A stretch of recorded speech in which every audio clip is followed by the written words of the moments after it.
Hello and welcome to another episode of 1000 Actually Fun Books, where we're looking for the best of just fun escapist books from all genres. And today we're reviewing the book The Thursday Murder Club by Richard Osman. And this is pretty obvious, it's a murder mystery. That's the genre, and there's quite a few in this series, at least 3. I think several more than that, but I'm not positive. The version I read was a large print version, but that's okay.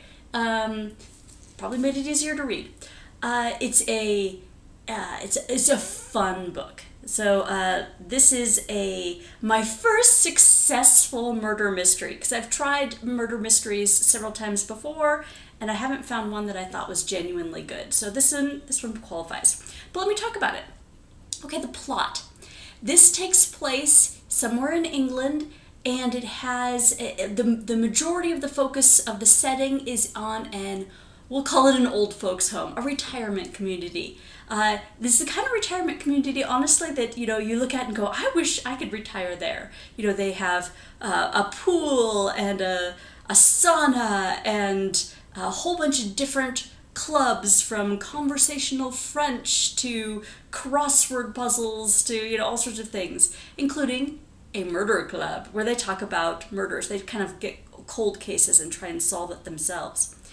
Anyway, so we have a retirement community, and our main characters are 4 of the people that live in this retirement community. So our main characters are detectives, are all in their 70s and 80s, and they have quite a bit of character. So the plot is that they like solving murders, and a murder actually happens kind of tangentially related to them. So it's not somebody that they know really, but it's a contractor that builds things, including stuff around their facility. And he ends up dead. And so they're all like, ooh, we like solving murders, and here's one dropped right in our lap, let's try and solve it. And the local police are kind of like, leave it to us. But they have fun doing it anyway, and discover things that the police cannot through one reason or another. And so they end up solving not just that mystery, but several others, because this isn't the first murder. There are several murders and several suicides. And because it is a home with older people, several natural deaths. Although that's not very prominent. Most people either are murdered, suicide, something. It's a mystery involving that. Okay, there are going to be no spoils for the ending on this. Okay, so the things I like. The characters. So I've already mentioned these are 4 old fogies, and they are humorous. They have got lots of personality. One of them was basically like a socialist revolutionary, and he loved to go out and do protests and, stick it to the man. And he's the kind of character that it doesn't matter what the issue is, he wants to protest it. Even if he agrees with whatever it is, he's going to protest it anyway. He's just that kind of bold personality. Another character was a psychologist, and he's just fun to play off. The psychologist part isn't a huge bit, but that's part of what he is. You then have Elizabeth, who you get the impression was maybe a secret agent or something during World War II or after World War II. She was in East Germany and interrogated people, although not violently, of course. And she still has a tank license. She's just kind of quite the character.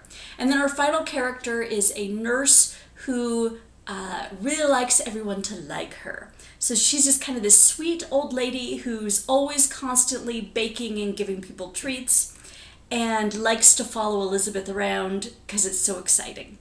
So all that to said, they're very interesting, diverse characters who are fun because they play off each other in funny ways, kind of talk about each other or talk over each other or disagree with each other, and it's fun to read.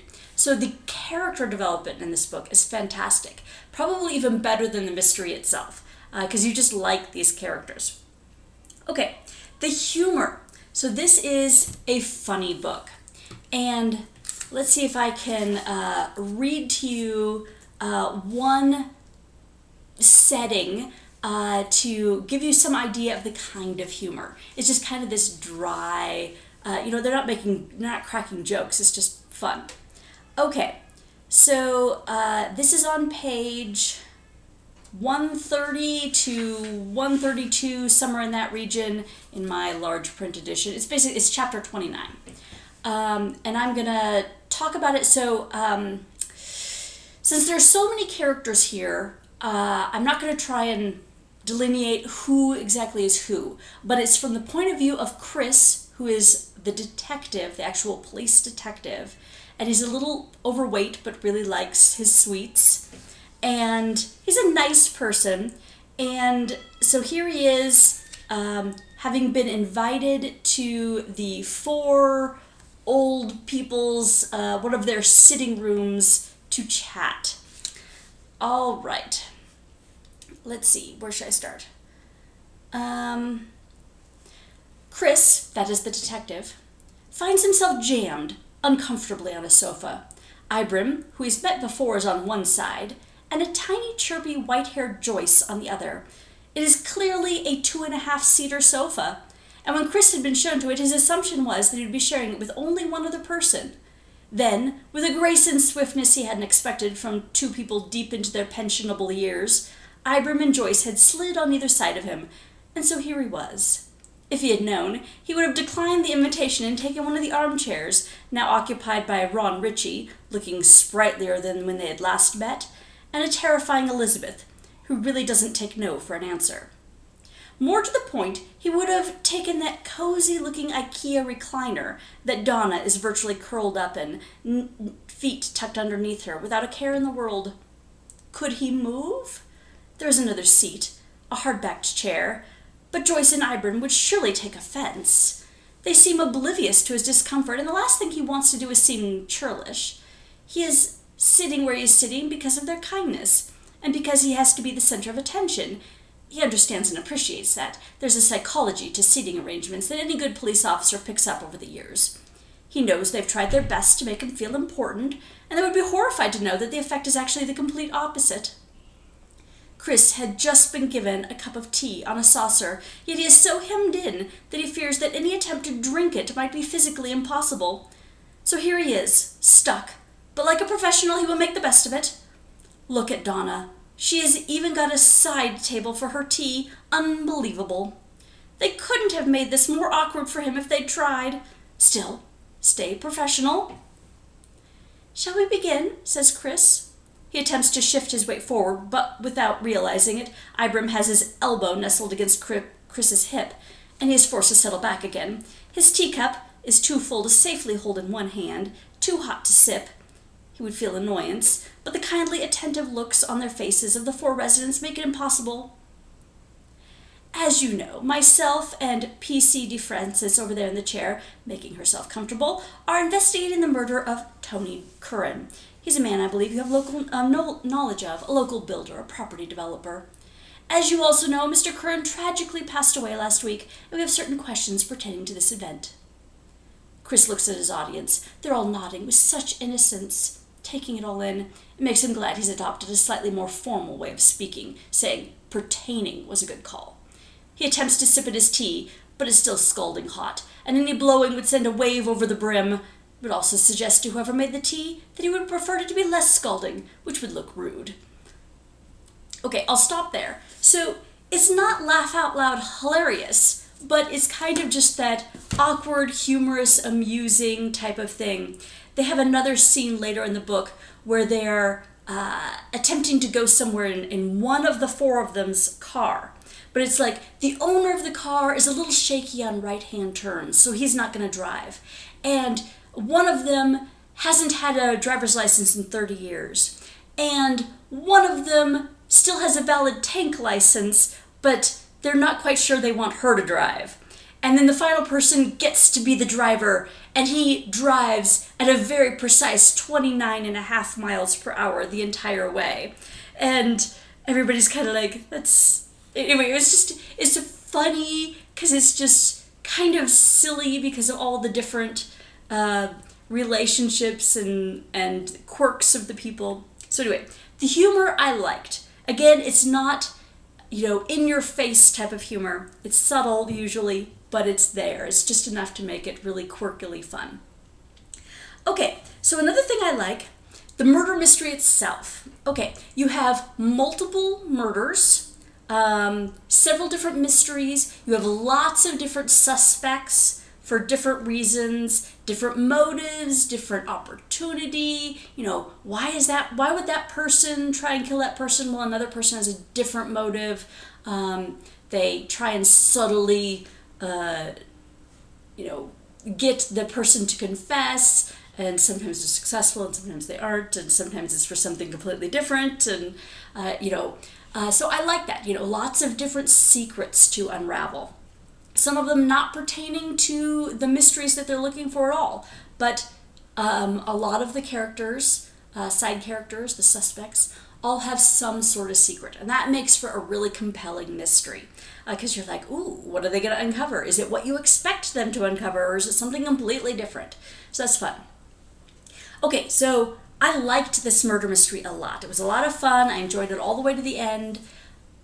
There really isn't anything I dislike. Like, there's nothing that just jumps up at me and says, this is something that I really dislike. But I will say, it's not really a dislike, but it's a character of this book.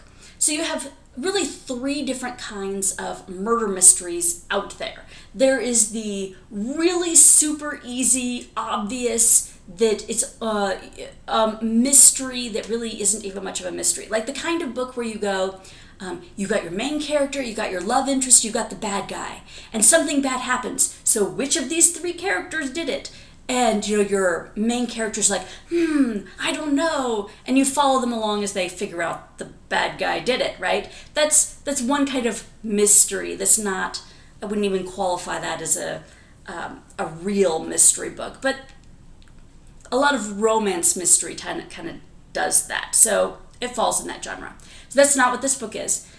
There is my favorite, which is kind of like the Agatha Christie book, which you have lots of suspicion, lots of suspects, and you as the reader are given the clues that theoretically, you might be able to figure it out at the end. And then there is this kind of murder mystery. This kind of murder mystery, you follow along, there's lots of suspects and lots of motives, like I said, but you are not given the clues. There's no way you would figure out who done it, who the murderer is, before it's revealed, because you are not given the clues to figure it out until the detectives are given the clues. So it's not the kind of, so Agatha Christie tends to drop in hints early, and maybe the detective figures it out, but he doesn't reveal, he doesn't point it out to people, so to speak. It just comes up later as, oh, there was a clue back there, did you notice that? That's not the way this book is. This is, you're not given any hints. The reader cannot figure it out ahead of time. Now that isn't a huge detriment to this book, because it's still super compelling. You just can't figure it out ahead of the detectives itself. So that's the, different way mysteries can be written. And so I wouldn't necessarily call it a negative because I liked it a lot, but just to be aware, because some people probably don't like a mystery where it's impossible to solve until it's revealed. But that's that. So overall, I recommend this book. I would say that it was well worth reading, and I'm glad that I did read it, and I would definitely read another one in this series. I would like to get back to those characters and see what they have to say about things. Okay, on to part 2. So my next book is going to be a historical fiction. Is called The Prince by Francine Rivers. It is specifically a biblical history fiction, so a Christian fiction, which is not usually one of my genres. Despite the fact that I'm a Christian, that's not usually the kind of book I like to read. They're either usually melodramatic or badly written or whatever, but Francine Rivers is considered one of the best of the Christian fiction, and I want to cover all genres, so we're going to do some of hers. This is not her most famous series, but it looked the most interesting to me. So it is about Jonathan, the best friend of King David from the Bible. And that's all I know about that book. So I'm going to try it and let you know what I think about it. And I hope you join me. Thank you for watching.